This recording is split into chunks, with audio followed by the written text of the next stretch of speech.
Well, good morning, good afternoon, good evening, wherever you happen to be when you are watching this. Today is, let's see, today is March the 12th, and it is still the year 2025, a big year with big changes. And those who truly understand why this is such a pivotal time in humanity's history in the creation of what it is that we are experiencing, those who understand why this is such an important time. And I'm looking for my pencil. I had a pencil so I can make some notes as we speak. I had it right here, but it is gone. Oh, there it is. It slid under something else. So today, on this day, we are actually going to do episode 188. I believe I said 188 last week, but that was really 187 because I had made a little note 187 and then I thought it was the next number. But all is good because we can't do anything wrong in this in our entire existence. It's not impossible to do anything wrong because God doesn't see wrong. God only sees either you're creating consciously or you're making decisions unconsciously. Either way, it's all good with God because we are God's prodigal children. We cannot not be how God created us, which is perfect, powerful creators. Therefore, we can't do anything wrong when it comes to what the Creator thinks of us. And we can't accomplish everything we want to do because we're eternal. So every lifetime is just a little blip of what appears to be a little segment of time. So to put things in context, think of eternity as a year.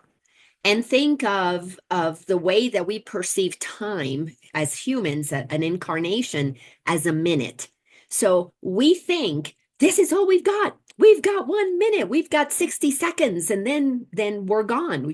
Born and then you die in 60 seconds. If you consider that dot of time inside what is eternal, let's say being 365 days. So if we altered our perception, if we decided to live every day as this is the perfect time for me to do whatever it is that I'm going to do, to not judge it because I can't do it wrong according to God.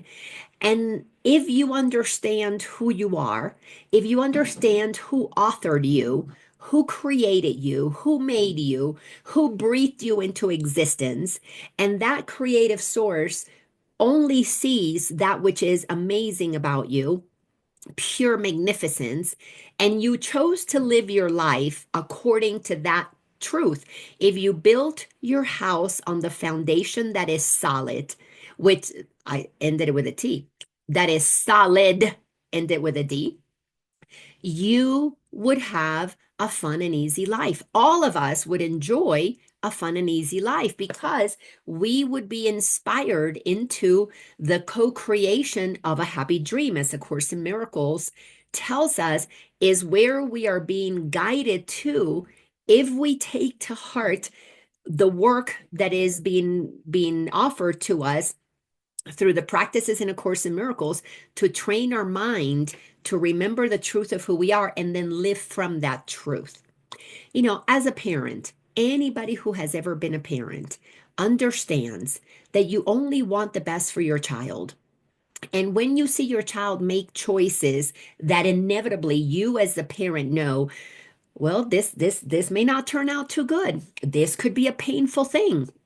This might actually end up being a very difficult lesson for you, but you don't withhold your love from them.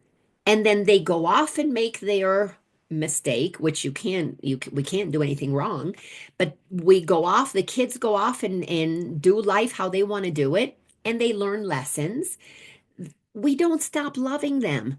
We may even go, I've done this, go bail out your kids from jail. Maybe you have to go pick up your child from the hospital because of an altercation that they got into and somebody got injured. Or maybe you have to um, hold the hand of your child while they go through a breakup, and you knew it was a relationship that probably was not going to work because, we all have intuitive knowingness.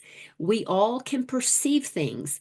And when we get that hit, that is God basically communicating, because that's what our guidance system is all about. We have an intuitive knowing what is in alignment, and it feels peaceful, feels good, it feels joyful. And when things are off and it feels uncomfortable, it feels like, ooh, maybe a better look at this again. Because we're not trained to listen to that guidance within, we then project out there, well, you're not listening to me. You're not doing what I told you to do. So we are in a constant state of judging when we're actually being guided. It's think about that again. I'm going to say this again. We are in a constant state of judging the world and ourselves instead of listening to the guidance. And the guidance is always, always, always for us first and foremost. It cannot be guidance for another if it comes from fear. It can only be guidance for another if it comes from love, because from love we share, it doesn't feel right to me. You say that you become responsible for your guidance, and you tell your child, what you're doing feels off to me. I'm sensing something here. However, you, like I am, are the creator of your reality. And I am not going to judge whatever you choose to do, just as God doesn't judge me for whatever it is that I choose to do.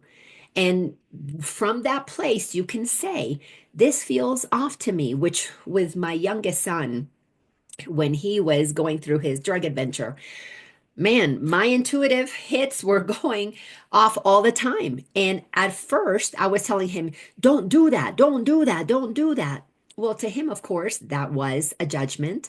It felt that way because that's what it was. And of course, he didn't like it, because who likes being judged? Who likes basically being told, you're an idiot, you're making a mistake, you shouldn't do that? That's what judgment is all about. You are the idiot, when in reality, I'm the idiot, because I'm not saying this is my guidance. Let the other accept it or reject it. Because if we said, I am feeling something off, and you cultivate a relationship with that other that is trusting, that is founded on trust. One of the characteristics of a teacher of God, meaning one who lives by the principles of A Course in Miracles, it's trust is the foundation of all of it. And if we trust each other, because you have established both of us were created by God, that is the author of our reality. We couldn't be here if God didn't breathe us into existence. So let's establish that we're actually equals. Not that I'm the parent that knows better, or the boss that knows better, or the spouse that knows better, or the government that knows better. We are equal partners in the co-creation of this relationship. Either we build it on trust, which is a solid foundation, and we trust that we are operating from the same truth, that God is the creator, God is the author of everything. So that's the ultimate authority. Authorship means authority. So let's operate by what God says is the best way for us to live our lives, listening to the guidance within. So my guidance says that feels off. What does your guidance say? And I would sit with my son so many times once I finally got this. And I would say, I'm feeling a little off about this thing that you're doing. Part of what he did for a little while he was in high school, these were from 14 to 18, excuse me, years of age. And he was doing drugs, and inevitably, most kids, you pay for your habit. If you're 14 years old, you don't have a lot of money. So how do you get money? You're either going to steal it from somebody, and our kids knew that stealing was not part of what we did in our household. So you start selling, you start dealing, you start doing your drug things. And I would tell my son, and listen, people thought I was crazy. So I stopped telling people at that time some of the things that were happening in my life, because I was an open book. I realized that if I could be an open book, then I had nothing to be guilty or ashamed of. If I can speak it, then why would I need to hide it? And only what we hide is what activates guilt and shame. So once I began to talk to my son this way, which was, listen, this feels off to me. What what are you experiencing when I say that feels off to me? And he would be always so honest. Well, mom, that feels like you've got a fear. Why don't you look at your fear? And I would realize, and I would sit there, oh, yeah, you're right. This is my fear. I'm afraid that if you go do that thing, something bad could happen. So I'm not trusting. I'm not trusting that you are on your path and whatever happens in your life is a result of your choices. I'm not accepting that you are a creator as much as I am. I'm trying to override your creation by imposing my fear upon it so that I can manipulate you into not doing the thing that would make me feel uncomfortable instead of just accepting you're going to do what you're going to do. So then I would say, okay, thank you for pointing out that was my fear. Yep, I deconstructed what was going on. My fear was really manipulation to try and get him to change because I couldn't be comfortable with the consequence. Then, of course, if I can't be comfortable with the consequences because I'm not trusting God. So everything leads me back to, do I believe God or not? And if God tells me that we can't do anything wrong, we're eternal beings, we're in a blip of time doing whatever appears that we're doing, and ultimately, to live in fear is to live your life not knowing who your authority is, who authored you. That means you're going to live your entire life in a state of fear, of worry, of anxiety, of concern, and most importantly, in a state of separation from your true nature, in a state of denial from your true nature. And if you're denying your true nature, you're going to be in confusion. You're going to be worried. You're going to be anxious. Those things are natural expressions of one who is out of alignment with truth. So if we get back into alignment, and we recognize God as our authority. God created us. It's the author of who I am. And now that is my ultimate authority. From that place, we can be honest. Oh, a fear's coming up. Well, that's always about me. So if I'm feeling fear, it's because I'm not listening to guidance. And in guidance, I would feel peace if I just trusted that everything is as it should be. And when I accept everything is as it should be, there can be no anxiety. It's not possible to be anxious and peaceful at the same time. Anxiety is the signal that you're not at peace. That's the signal, anxiety, that you don't trust God. It's the signal that you think you know better than God. That's the only way we experience anxiety. So then I would put it back to my son and I would say, okay, here's my fear. Thank you for pointing it out. It's my fear and it's causing discomfort. I'm going back to trust. I'm trusting you're going to know what to do. You've got it all figured out. God is going to guide you if you ask God. But if you don't listen to God, if you, dear son of mine, are not in alignment with God, then you're going to have to deal with the consequences of those choices. You know, why are you making these decisions? Why are you needing to, why are you dealing? Why are you risking some of the things that could happen to you, expulsion from school, or just issues with friends. I mean, it's really crazy what happens when you're 14, 15, 16, 17 years old and you think you know it all, because that's what happens at that age. They think they know it all. And the reason they think they know it all is because there is a level of certainty that they have because they're still closer to source. They still are close to where they were born from because they came from the same source that we all did. So they're still at a place of having a lot of pride. They're courageous. They do things that the parents tell them, don't do that, you're going to get in trouble. They don't care because they still have a lot of courage. However, they're still descending into the frequency that society is pulling them down into. So I say and I share that story because when we understand, and we are still looking in chapter 3. We started this last week.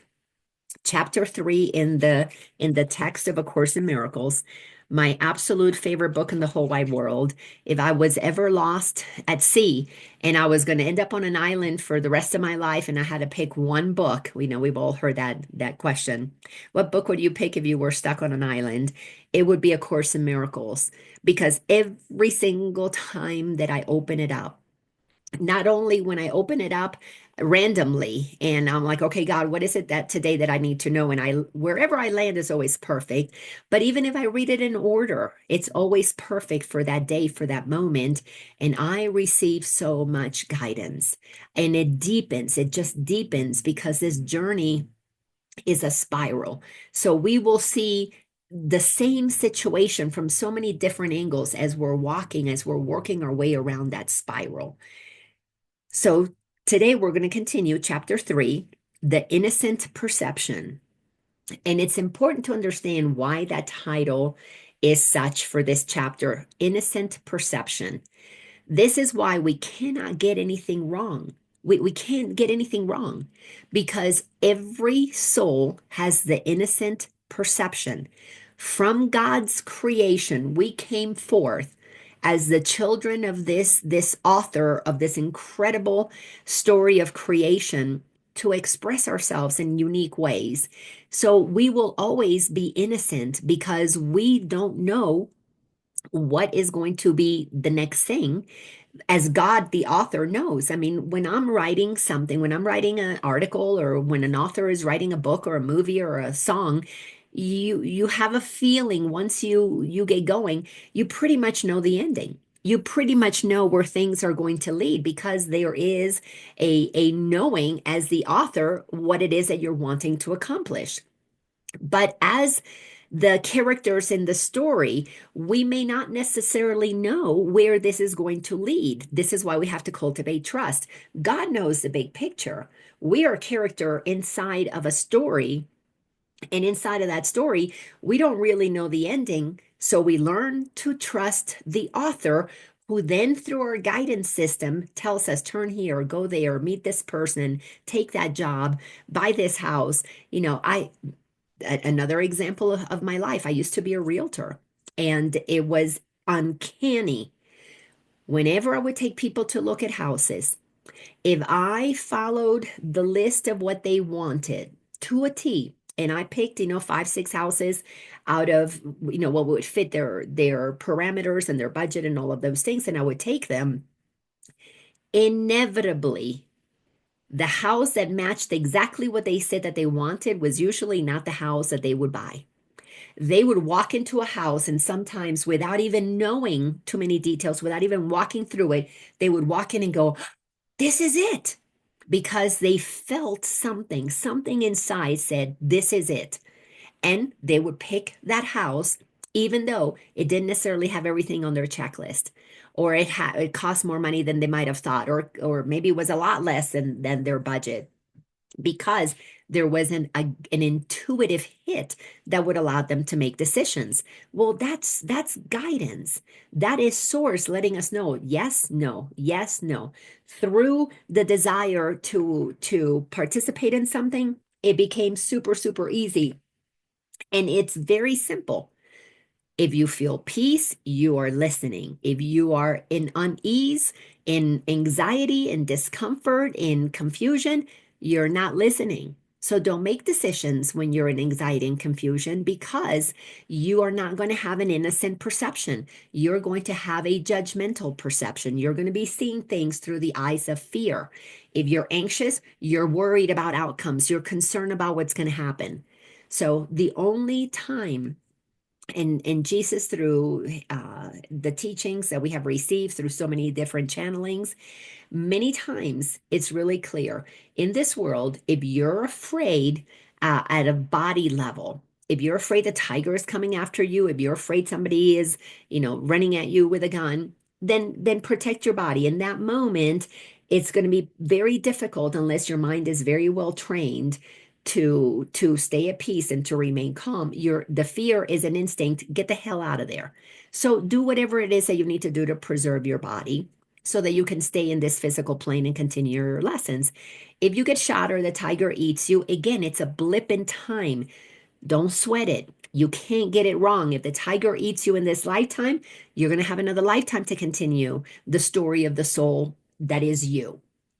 But to live it with that level of peace, that it is what it is and we're not going to sweat it, well, that really requires a very well trained mind, a mind that understands that to operate from innocent perception is to go to the place of saying, I don't know it all.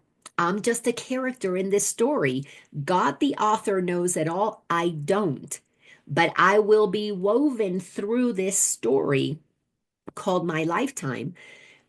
If I listen to the guidance system, it'll be a lot smoother. If I don't listen to my guidance system, it'll just be more challenging, because if I go off course, then I'm going to encounter obstacles. And typically what brings us back on course is when we go off and experience things that are uncomfortable, that experience the kinds of things that make us want to get back on track. So last week we looked at we are in section number 6, which is, the title of it is Judgment and the Authority Problem. And I'm going to get into why this particular section is one of the most important sections to fully understand in all of the Course in Miracles. When you truly have a good grasp of your well-trained mind, if your mind is not fully trained, this section is not going to make a lot of sense. But if your mind is fully trained or very well trained, this particular section is so important. And I'm going to show you why this particular section is key to understand while we're dealing with the world. And it is this section that helps me have so much compassion, especially when I did the I can't remember what episode number that was, 182, 83, 84. And I shared my personal guidance as to why I voted for Trump, why I've supported his presidency over some of the other candidates. Because if you understand this section, the authority problem, then nobody would be upset with who I chose. Nobody would be upset with who I chose, because you would understand I was listening to my guidance. But when we think we know better than what other people are doing, we are trying to decide. Well, we're not trying to, we're deciding I know better than you. And if you say you are listening to God, then I know better than God. How can God have you select this person when they're this terrible person, according to me, which of course is a judgment, because there can be no terrible, nothing can be terrible. We can't do anything wrong. So in the eyes of God, we're pure innocence.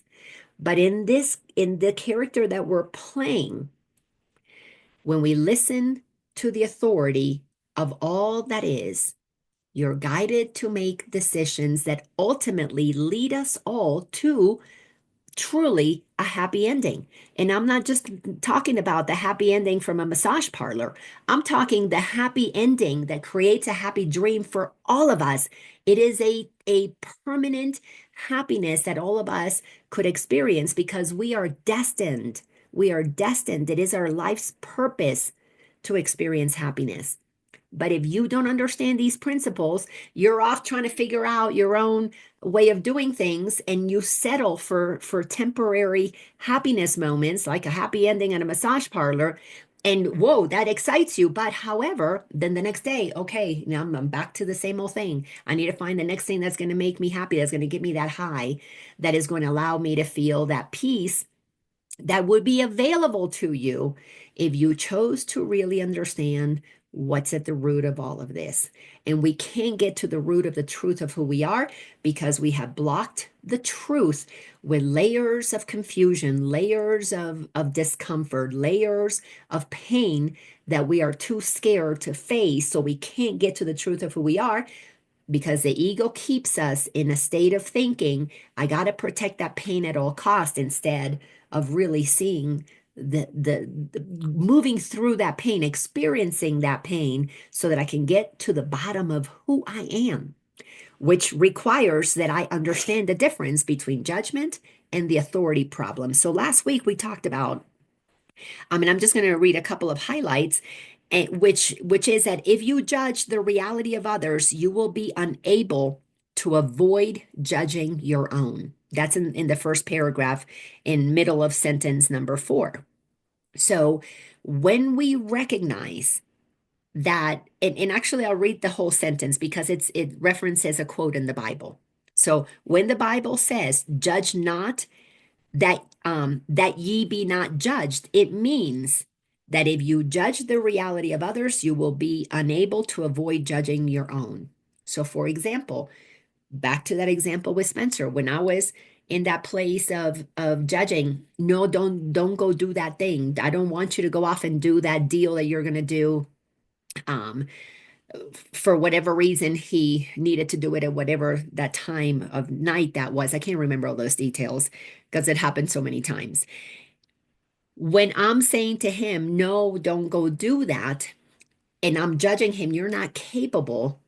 What I was saying to him, you're not capable of handling if something goes wrong. It was because I had this lie in my head. I'm not capable of handling if something goes wrong. So I don't want you to go do something that could cause me pain. If we could be that honest, we would recognize that all judgments are a reflection of our own insecurities. Every single judgment, everything that I point out there is a reflection of me. If I'm seeing somebody, oh, they're amazing, they're wonderful, is because I'm not noticing that amazingness and wonderful aspect of myself because I'm idolizing them. I'm worshiping, oh, that movie star, that, special sports star or whatever it is, idolizing those people is because we don't recognize that's possible in us, but we haven't cultivated that because somewhere along the line somebody told us that we wouldn't amount to much, or you can be a singer and worship that.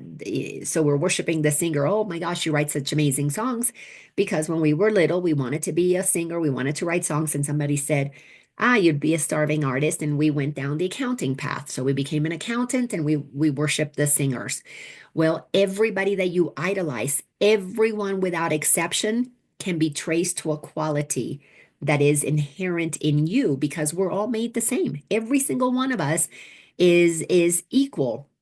However, each of us expresses one way. Think about it this way.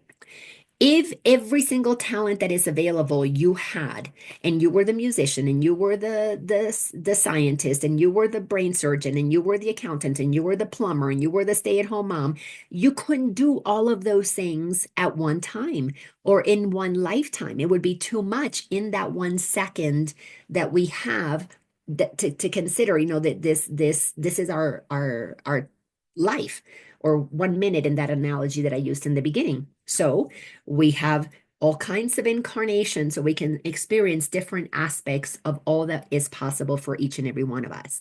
So in one lifetime on this planet, let's say we have 8 billion people, all are expressing different aspects of all that is possible. So when we can see one and go, wow, what a great musician, and you recognize, there's a musician in me in this lifetime. I'm not expressing it, but thank you for you expressing it. I love that song. So thank you for writing that song that I can appreciate. Maybe in another lifetime, I'll get to be the musician and you'll be the one who gets to witness my performance. If we can become grateful and accept that everybody has a role to play, this is how we can understand that we cannot get it wrong. It is not possible for the collective to do anything that is not part of the plan.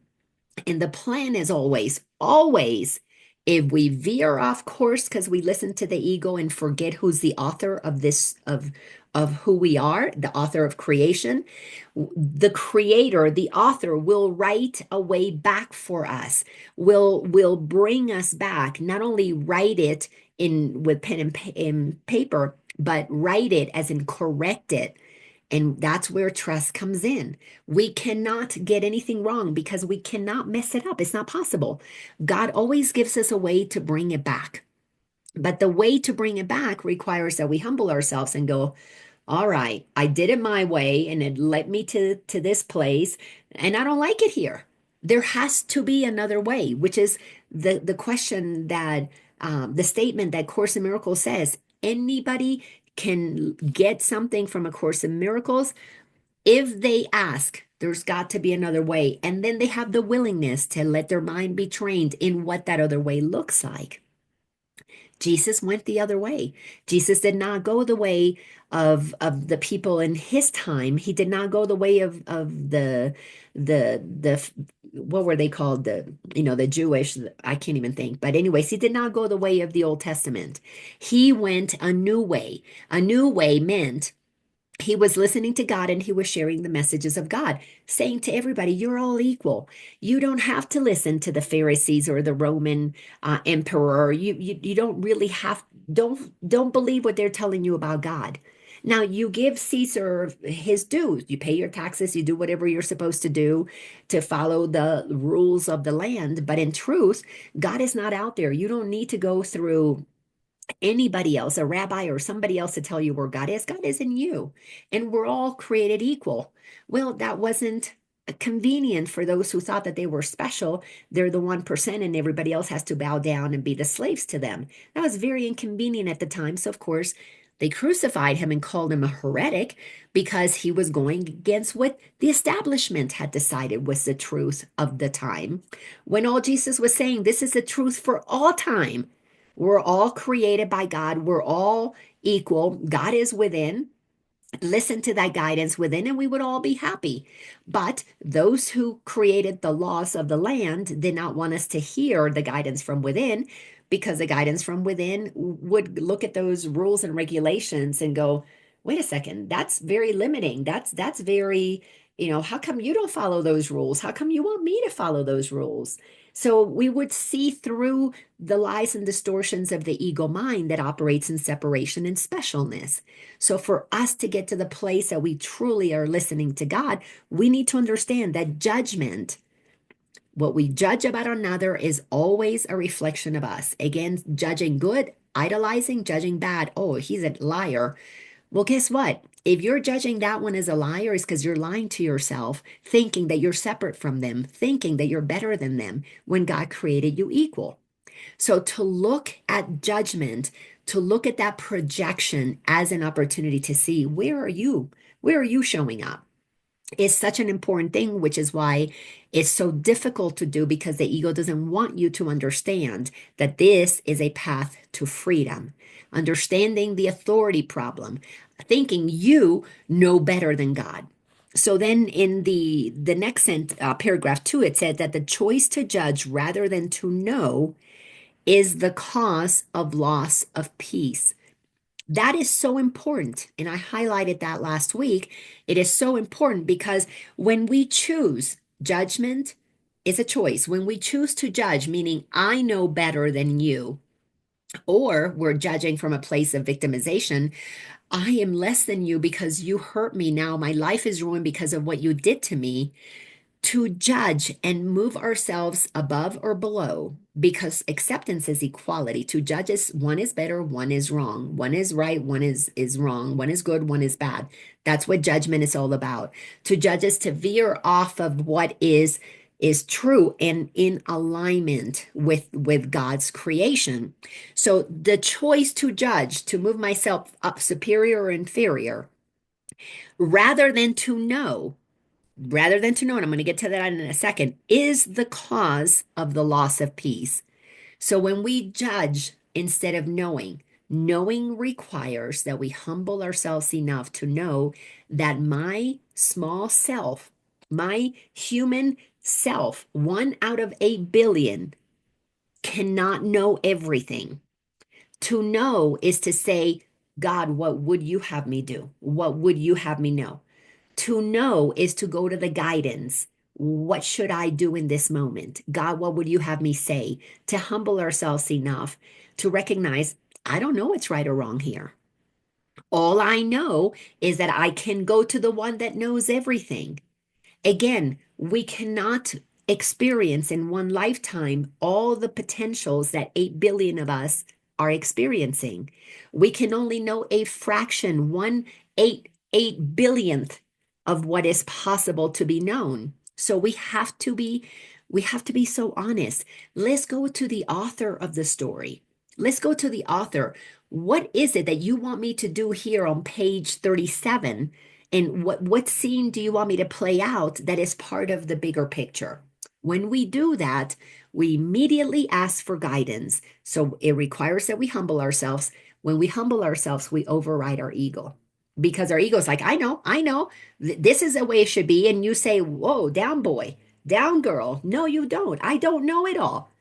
And you, this little voice of mine that operates from fear, you cannot possibly know everything because all the ego knows is what protects me. Ego is so selfish. It is all about what's best for me. And if I'm honest and I recognize I don't know what's best for everybody, because all I know is what's best for me. And I'm not listening to that voice anymore. I'm overriding that voice because I want to go to the voice that knows everything. And that's how we cultivate trust. We cultivate trust. We develop it through very specific stages. The Course in Miracles teach us that. So when we go to God and we go to the author, then we can be, our story can be written in such a way that it goes in the direction of that ending that God wants for us, which again is always going to be a happy ending. So let me get back to this. In paragraph number 2, also in sentence number 4, this is where we stopped last week. It says, judgment always involves rejection. I focused a little bit on that last week on episode 187, but here in episode number 188, I'm going to focus on it a little bit more because this is so, so important. Judgment always, always involves rejection. And here's the rejection that we have to understand takes place when we judge. When we judge another, they shouldn't have done this. I'm not good enough to do that. I am, poor me. I'm all alone and I don't have anybody or I got fired and how bad those people are, or I can't believe the government is doing this. When we judge, we're rejecting going to God. We're rejecting going to the source that knows it all. This is one of the trickeries of the ego. When we go into judgment, we feel self-importance. It's like we puff up and get all self-important. In that righteousness, we're rejecting knowing the truth. Remember how I said earlier, not me. This is what is said in here, that sentence number 2 in paragraph, I'm sorry, sentence 1 in paragraph 2. The choice to judge rather than to know is the cause of loss of peace. So if you choose to judge, in the moment that you choose to judge, you're rejecting knowing, which means you're rejecting peace. You're rejecting God. This is why the Course is so clear. There is what God has created, and then there is the world that the ego has made. So let's keep going now. This is new. We didn't cover this last week. So sentence number 5 in paragraph number 2. Sentence 5 says, it never emphasizes only the positive aspects of what is judged, whether in you or in others. Judgment never, ever, ever focuses on the positives. We don't judge. That would be perception. Perception would be, I acknowledge, I see the magnificence in another. We don't have to then go, you're doing it wrong. When you perceive the truth of another is because you're allowing yourself to see through the eyes of God. When you believe that what they're doing is wrong, that you could do it better, or that they had power over you and you're victimized by them, in that moment, you're not perceiving the positive aspects. The positive aspects is that everybody has a soul. Whether they are aligned with it or not, that's not the point. The point is to perceive that which is innocent in the other. That's why this whole chapter is called the innocent perception. We must perceive the innocence in another so that we can begin to separate. This is the essence of goodness in them, but they're listening to their ego. If I'm judging their ego, well, that's a reflection. I'm in my ego because my judgment does not let me see their innocent perception. So if I'm judging their bad side, the thing that I don't like about them, I'm doing the exact same thing. I'm listening to the part of me that's going to get me in trouble. That's going to cause me to wander off the path that God would prefer. Well, and God doesn't really prefer. God lets us go any path that we want. But if I wander off the path that is going to be the fun and the easy one for me, that remains, that allows me to stay in a state of experiencing peace and joy and clarity and happiness, if I wander off to judge them, then in that moment, I've rejected listening to God because I've decided I know better than God. So I'm going to veer off the path of discomfort because then I'm going to have to deal with the guilt and the shame for the rejection down the road. I'm going to have to look at this. If I really want to free myself, then I have to look at, why did I reject myself? And bottom line, to put it as simple as I can put it, the only reason we reject listening to God is because when we were little, nobody taught us to listen to God. We were told we need to listen to mother, father, to an authority outside of us. And because we were not told, hey, you've got your emotional guidance. You have that guidance that says, you know what, I want to play. And mom, dad, the authority figure said, no, you're going to do your homework or you're going to clean your room. In the moment that an external authority overrides our guidance system, we reject ourselves instead of saying, no, mom and dad, I'm sorry, but I'm listening to what God is telling me to do, so I'm going to go play.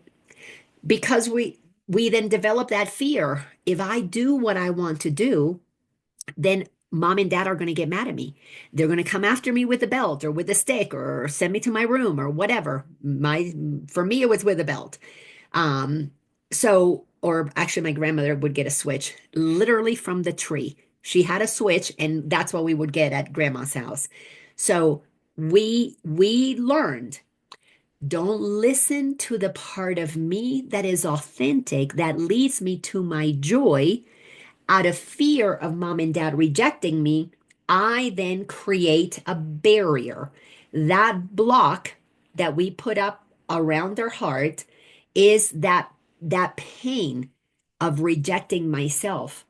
Instead of being courageous enough, because a little child is not doesn't have the courage yet. They're still up in love, joy, and peace. They haven't entered into the realm where they need courage.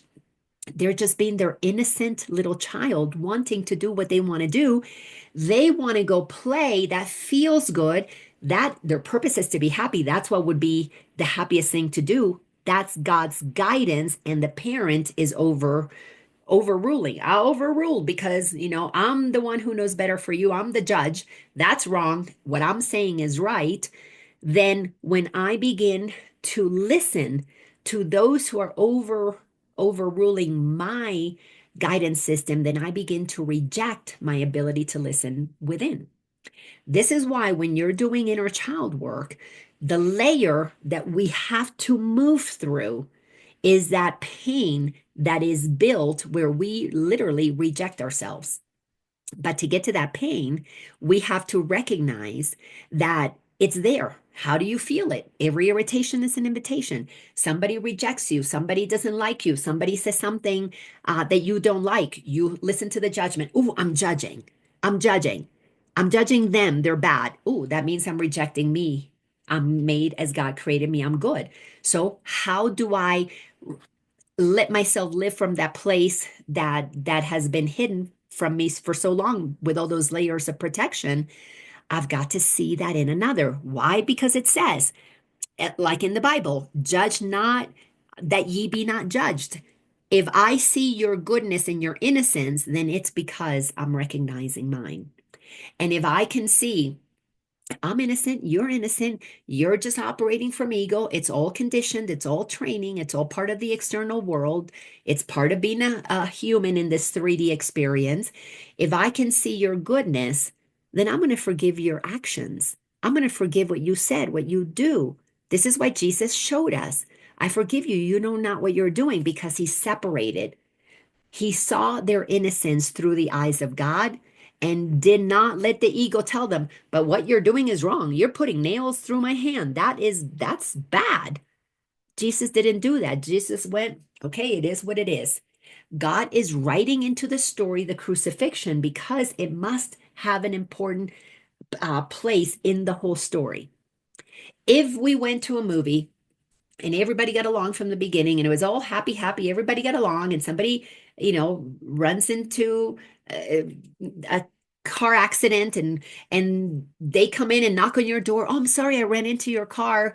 And well, it was in the driveway, and you go, oh, that's okay.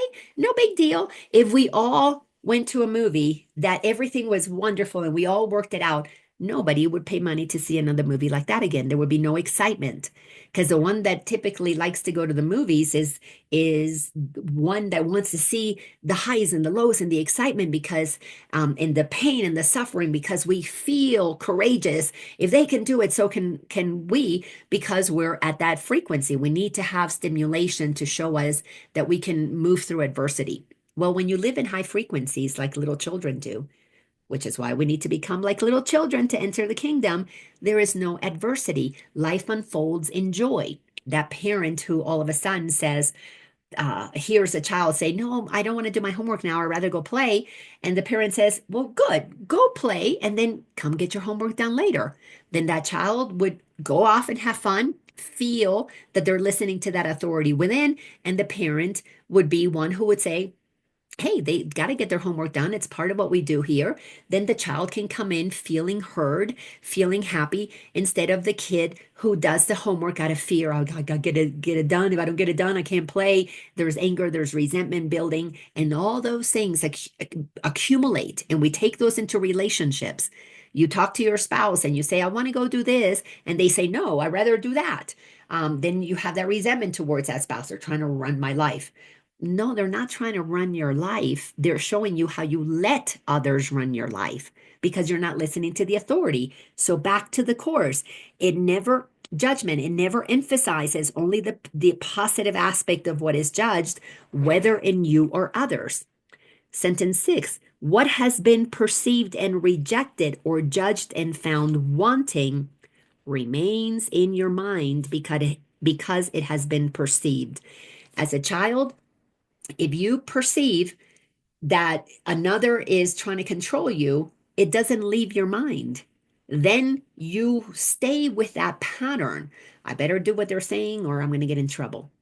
You do that with the boss. You do that with the government. You do that with a spouse. You do that with your parents. You could be an older person and you're at your parents' house, and somebody or the older brother or the older sibling tells you, okay, it's your turn to do the dishes.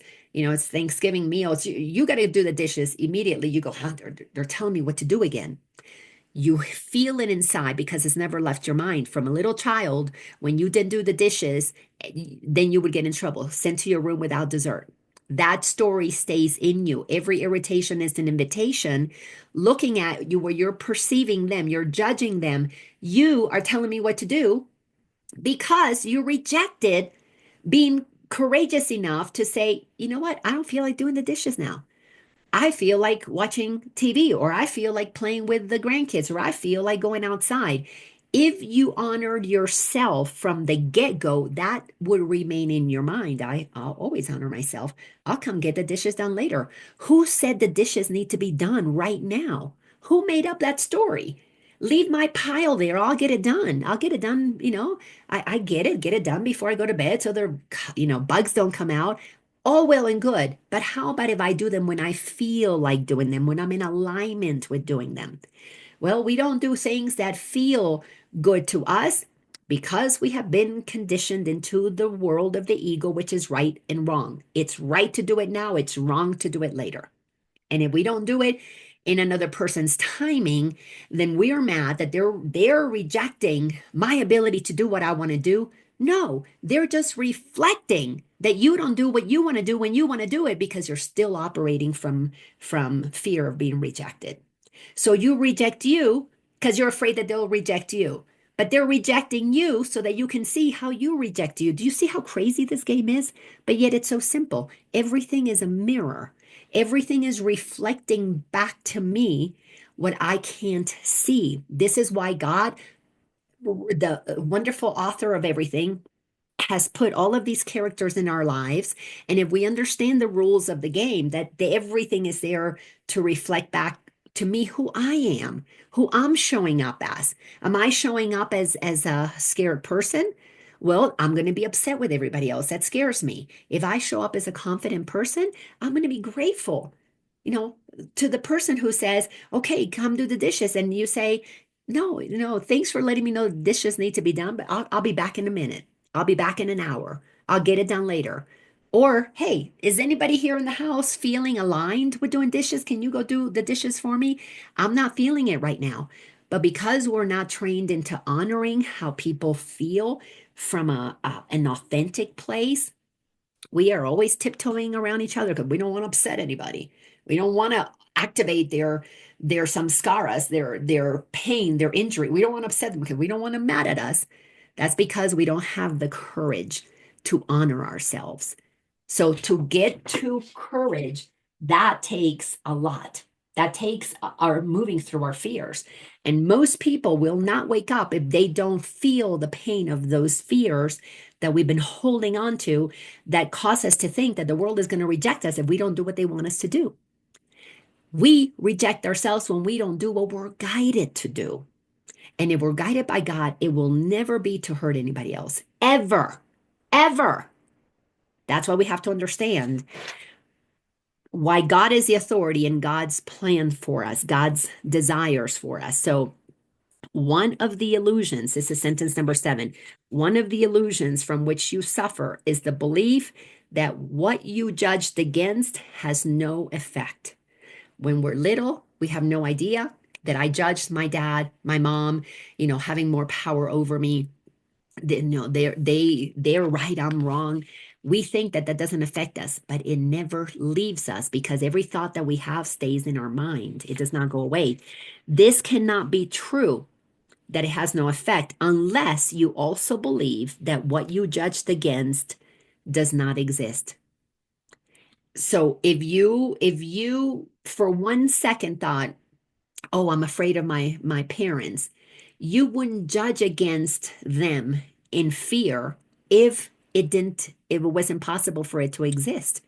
But because you believe it is possible that they could hurt me if I don't do that thing that they want me to do, like sit down and do the homework or do the dishes, if you weren't afraid of that, then it wouldn't be in your consciousness. You wouldn't even think it. But because you thought, oh, they could hurt me, I could get in trouble, you put it into your reality. So you're writing your own story while God is writing you into the bigger story. So in your little story, which is the ego story, all protecting myself, you then remain with that fear that others can hurt you. It just stays with you. So sentence 9, you evidently do not believe this, that it doesn't exist, or you would not have judged against it. This is where logic is so crucial. To be able to wake up, we have to have an incredible amount of logic and discernment. If you think something can hurt you, you will always continue to live your life as if that thing could hurt you. It's in your mind. You gave it permission. Oh, this can affect me. Well, every single time you come up against that false authority, that person that your ego says has power over you, you're always going to feel like that little kid. You're always going to contract. You're always going to be afraid because one time you believed it as a child. The minute you believe it once, it stays in your mind and it will reenact again and again and again to help you see it and release it, or to continue to validate it and continue to live in that state of fear. In the end, it does not matter whether your judgment is right or wrong. This is a powerful statement also. Sentence number 10. In the end, it does not matter whether your judgment is right or wrong. 11, sentence 11. Either way, you are placing your belief in the unreal. This cannot be avoided in any type of judgment because it implies the belief that reality is yours to select from. The word from is italicized. You got to pay attention to this. This is one of the reasons Course in Miracles students have a hard time with the Course. This is one of the reasons, the primary reason, that most of humanity, that all of humanity cannot wake up, because they don't understand what it says right here. Let me clarify it. It doesn't matter if the judgment is right or wrong, because either way, you're placing your belief in the unreal. What the unreal means is that you're selecting from everything that is written into the story by God. All of it is placed as a potential, as a possibility. Getting crucified was a possibility for Jesus, getting because he chose to incarnate at the time when that's what they did. Going to jail would be a possibility for me. Getting in trouble because I say things that, I've been censored. My YouTube has been censored. My Facebook has been censored because I put things that fact checkers say that was not true. But yet I followed my guidance, and my guidance says, yep, put it out there, say it, because I have the courage. At that time, I was cultivating courage that I don't care what Facebook thinks about me. I don't care what censors and fact checkers think about me. I'm only going to say what is true based on my alignment with God. And all of it, all of it, all of it is because I made a choice to be under no laws but God's, because I have made a decision that in this world that we perceive, I am not selecting that which is not real to be my reality. I am selecting to listen to the authority that guides me through what it is that I'm doing here, because I like the path that is fun and easy. I really have come to like that path. I don't need to learn from adversity anymore. It's not necessary, because when I start veering and I hear that guidance, that slight sense of discomfort brings me back. It's like, oh, I had a moment of delusion. I almost did that thing that was going to require me to get brought back the long way. Instead, I prefer the path less taken, which is the path of fun and ease. Because when I listen to God, and God knows that my purpose is happiness, I am never led astray. If I'm led astray, it's because I listen to my ego. I'm going to have some lessons to learn the hard way. So, again, let's break this down. Whether you are judging things, that is good, that is bad, that is right, that is wrong. So, for example, when we went through, let's just use the president again, the elections in the US. Some people thought this is right, this is wrong. I didn't think it was right or wrong to pick this one versus that one. I didn't think this one was right. I didn't think that one was wrong. I felt guidance. The guidance is neutral. It was, if you want to move down the path that is going to take you back to move humanity back to the path of fun and ease, you must make this choice, because this is the choice that will lead you towards what you prefer sooner rather than later. If you vote for the other person, which felt uncomfortable to me, which is why I didn't vote for one that it felt uncomfortable, I voted for the one that it felt comfortable because I was listening to guidance, then that path, if I voted against my inner guidance, would have taken me down a path that it would require 4 more years in this lifetime. But it's not right or wrong. It just means that the story would take a little longer to bring humanity back to a path that is more comfortable for all of us. Why? Because we have this belief that reality is ours to select from. When you think this is right, this is wrong, I need to vote for the right one and not the wrong one, I'm believing that this egoic reality of good and bad, right and wrong is real. And see, I've been training my mind to not operate from right and wrong. I've been training my mind to follow guidance, the guidance that I choose to follow, because I know the one that knows. My peace comes from trusting. If God told me to do this, if that was the impulse that felt most peaceful, why would I go against my peace? To go against my peace means that I would have to reject God and go and vote for the one that is doing the right thing, because that's better than the wrong thing. I don't play that game. What's that old saying? Homie, don't play that. I don't play based on right and wrong anymore, because for every right, then I've got to hit the wrong side of it, which is the karma that keeps me bouncing between good and bad and right and wrong. I am moving down the path that I have been guided to go, because it's what's going to lead to that happy dream sooner rather than later. Why would I delay all of humanity experiencing love, joy, and peace. But we're going to get into this next week, because in the next paragraph, we're going to see why humanity, if you want to wake up, if you're doing the work that the Course in Miracles teaches, you must face what the ego has made. You must look at it and recognize these are the choices and the consequences of listening to the ego. This is the consequence of listening to God. When you can see both really clearly, and again, that's what this is all about. The world that the ego has made is a temporary world. I'm not going to judge it wrong anymore, because it has no power over me anymore. I don't live in that world. So those who want to judge each other for who voted for the right one and the wrong one, have at it. That game is so boring to me.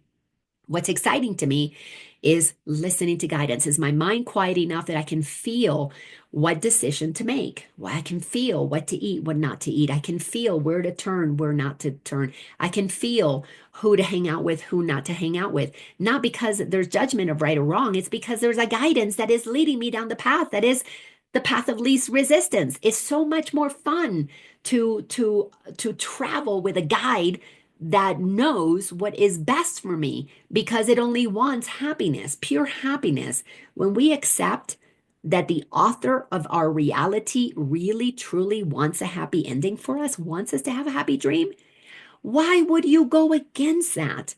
The only people that argue with me about that are the people who really still listen to the ego and believe in right or wrong.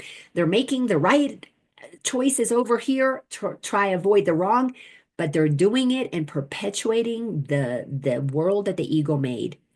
I don't want that world anymore. That world doesn't interest me anymore. And when you come to the place that you realize this is all a game, it's all made up. So why would I pick the game that causes me to continue to experience karma and suffering and judgments and all of that when I know the rules?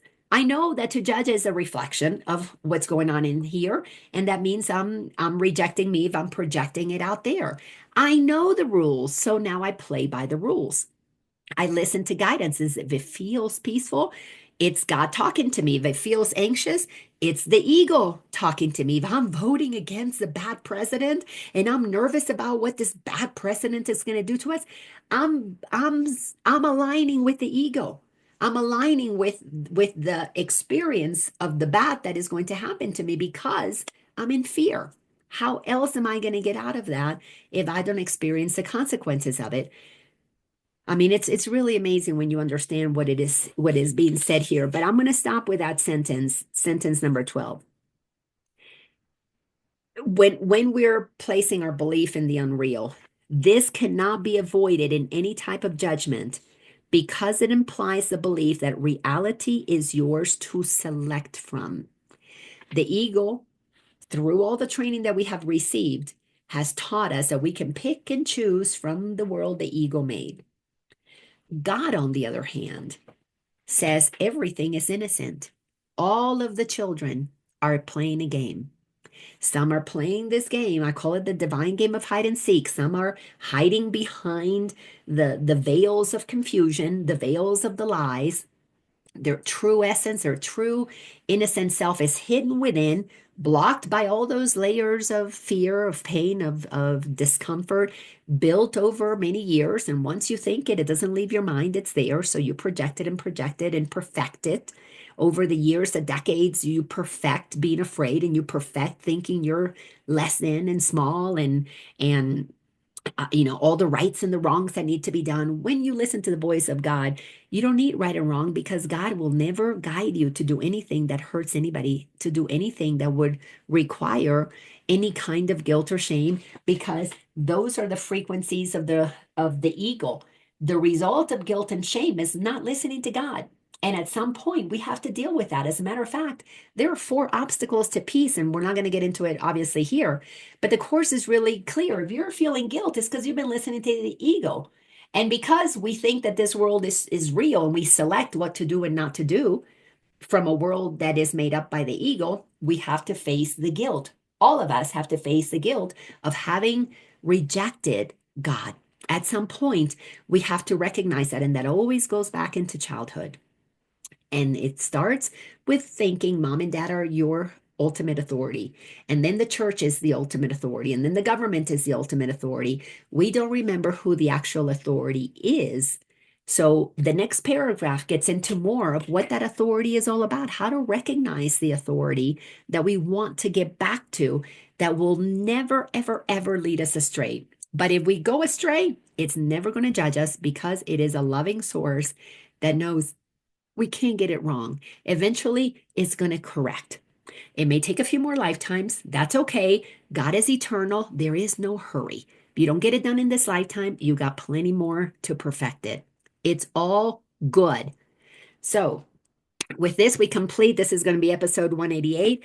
If anybody has any thoughts, comments, questions, please unmute yourself and share them. Yes, Crystal, so glad to see you. Yes, this was wonderful, wonderful reminders and so impactful on so many levels. But what jumped out at me straight away in the beginning when you said you can't do it wrong, and one of my favorite sayings is you can't do it wrong, you can only do it long. I totally in alignment with that, there's also that there are no mistakes, we got lessons, just lessons, lots of lessons coming. And so that was wonderful to hear all your examples and that. And also when you mentioned about going to the movies, for the stimulation. And but every now and again there is that movie that does connect you with who you really are and leaves you more empowered at the end of the movie. Whereas a lot of the time you feel a bit drained, ready to go to bed or something. Because one's being stimulated from the outside, away from your center core. So, yeah, thank you for all those Of course. messages. Absolutely. And, yes, I get it. Like you, sometimes we go to the movies to be reminded of who I am. But if I remembered who I am, I wouldn't have to pay money to go to the movies. Well, isn't life a movie? I mean, it's one All of it. grand stage. All of it. All of it. It's all made up. It's so funny. Thank you so much for that share. Thank you. It's so good to see you all. And some of you I'll see in our book club tonight, so that'll be fun.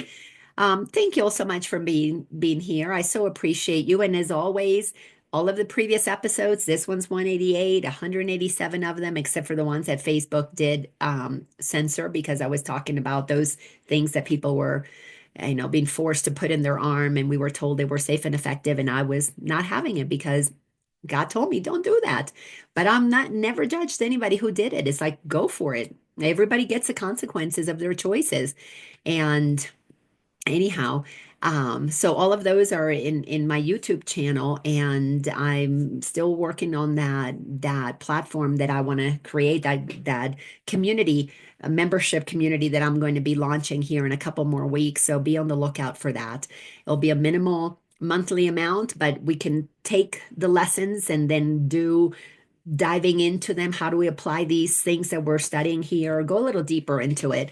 And just, I want to dedicate more time to those students who are really serious about uh, applying, living A Course in Miracles because it's life changing, but it requires commitment. And in this case, if I'm going to commit to those who want to commit to that, then of course I am going to ask for a small monthly amount so I can make that something that I can do and give up another source of income for me because in this world, still paying rent. Um, Anyhow, I love you all so much. Thank you for being here. Take care and thank you. Thank you for your willingness to hear what gets transmitted through me. I can't wait to hear this episode back. I know there were some couple little nuggets that I was going, ooh, note to self. Let me go back and listen. Love you all. See you next week. Bye bye.